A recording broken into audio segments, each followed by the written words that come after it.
Théorème de Thevenin et de Norton. Le théorème de Thevenin.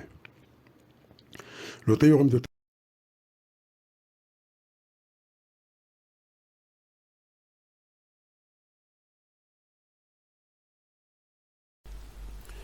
L'exercice numéro 4, donnez la réponse sur la fiche du réponse.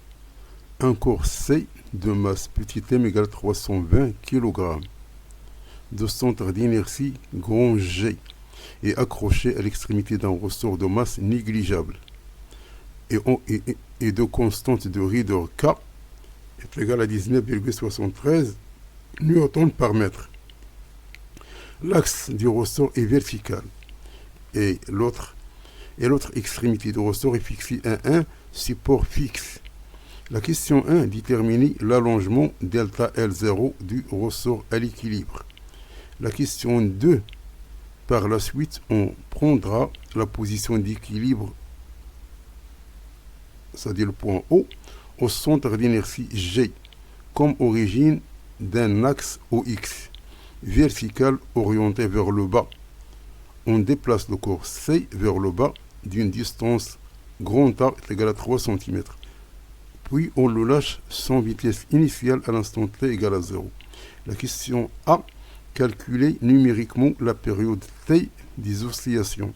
La question B, calculer les valeurs des énergies cinétiques OC1 et OC2, respectivement aux instants T1 0,4 secondes et T2 égale à 0,6 secondes. La question C, calculer le travail du poids du corps C entre les instants T1 et T2. La question D, on déduire la valeur du travail, le travail de la force exercée par le ressort sur le corps C entre les instants T1 et T2.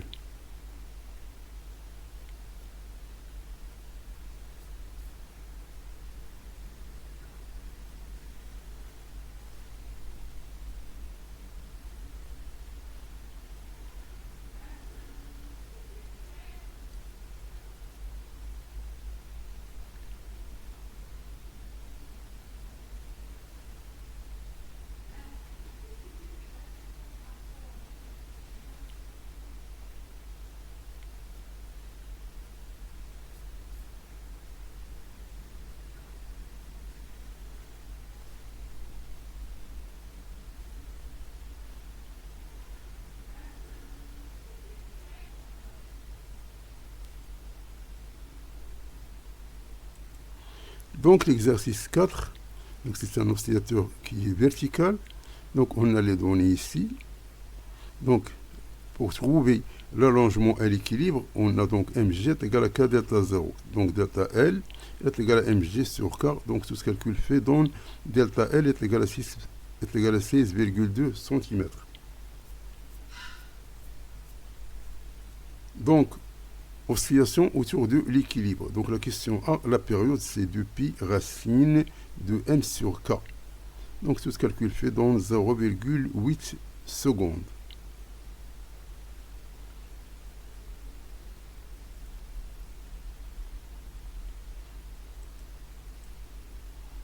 La question B, on a la période. Donc on peut calculer la pulsation. Donc ceci nous donne 7,854 radians par seconde. Donc on a deux équations. On a x de t, elle est égale à a cosinus oméga de t, et la dérivée, c'est-à-dire la vitesse, elle est égale à moins a oméga sinus oméga de t. Donc l'énergie cinétique, c'est 1 demi mv au carré. Donc on a l'énergie cinétique est égale à 1 demi mv au carré. Donc on va remplacer le v par son expression ici. Ceci nous donne cette expression ici. Et vu que m fois oméga au carré, c'est k.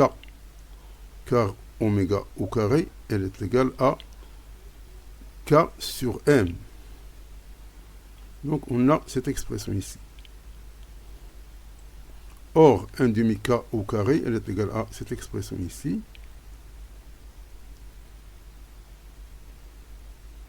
Donc, à l'instant T1, On va remplacer ici. On aura oméga fois T1 est égal à cette expression ici. C'est-à-dire que ceci va donner sinus de pi est égal à 0, c'est-à-dire que l'énergie cinétique à l'instant T1 elle est égale à 0. Pour l'instant T2, on a oméga fois T2, on va donner 3 pi sur 2. Et sinus de 3 pi sur 2 est égal à moins 1. Mais avec le carré, c'est 1, puisqu'on est ici au carré. Donc, c'est-à-dire que l'énergie cinétique C2, elle est égale à 8,88 millijoules.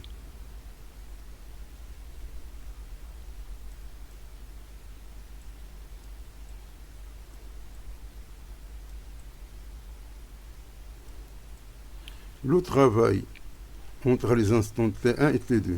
Donc, on a x sur 1, on a x2.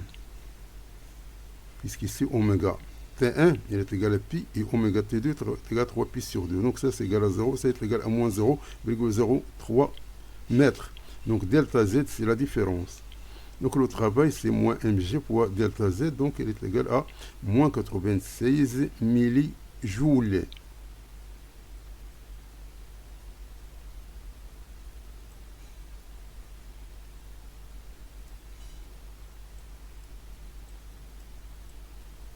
Le travail de la force du ressort.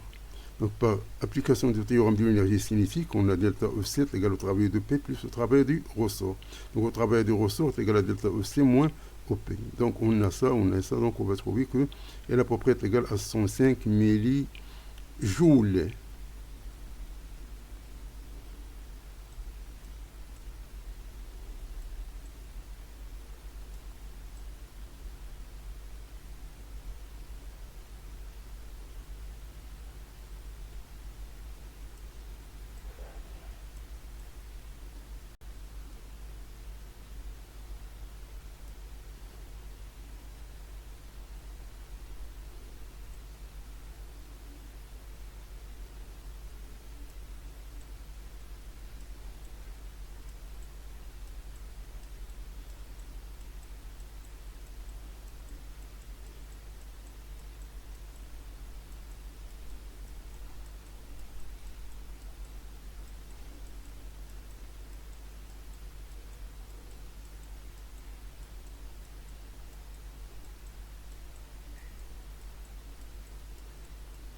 Donc merci d'avoir suivi ce vidéo et à la prochaine pour un nouveau vidéo cordialement.